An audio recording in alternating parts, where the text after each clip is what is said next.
Salut les amis, j'espère que vous allez bien. Bienvenue sur cette petite vidéo d'actualité sur le Sili national de Guinée. Et abonnez-vous, partagez pour plus d'actualités du football guinéen. Waouh! Paulo Duarte sur le départ du Sili national de Guinée. Urgent pour surtout les médias de la Guinée. Il parle d'un éventuel départ de Paulo Duarte qui a signé même pas très longtemps. Et oui, on peut le retrouver encore cette information sur la page de Tano Diallo, officier média qui représente la Guinée au niveau de la CAF. Voici l'article. Il dit que Paulo Duarte serait-il sur le départ. Des sources bien informées nous apprennent que la Fédération angolaise de football a fait une offre alléchante au sélectionneur national de la Guinée qui est sans salaire depuis son arrivée à la tête du Sili national en août 2025. Wow, le football guinéen va mal.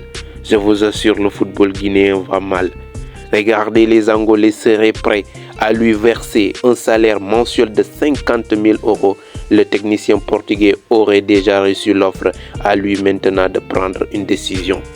Au nouveau ministère de la Jeunesse et des Sports, Cellou Baldé, voici un dossier urgent qu'il faut prendre en bras le corps afin de trouver rapidement un soutien et éviter de se retrouver un jour devant les instances internationales. Face à cette alerte, on a de quoi avoir peur. Et oui, le Sili national qui n'avait pas de coach, et on voit un coach qui est sérieux sur le travail.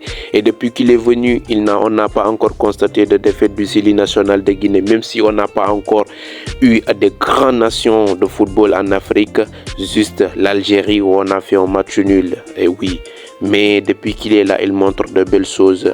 En rappel aussi, depuis qu'il est là, il n'a pas encore un effectif total, complet, avec des joueurs, toute l'équipe nationale du Sili. Et oui, là, ça devient très compliqué. Cette offre XXL pour Paulo Duarte en Angola, ça va faire mal. Où est-ce qu'on va trouver un autre coach qui pourra le remplacer si rapidement? Une question à se poser. Voilà les amis, dites-moi ce que vous en pensez de cette information sur les commentaires. Et dites-moi ce que vous en pensez. Ouvrez le débat parce que là, ça devient très compliqué.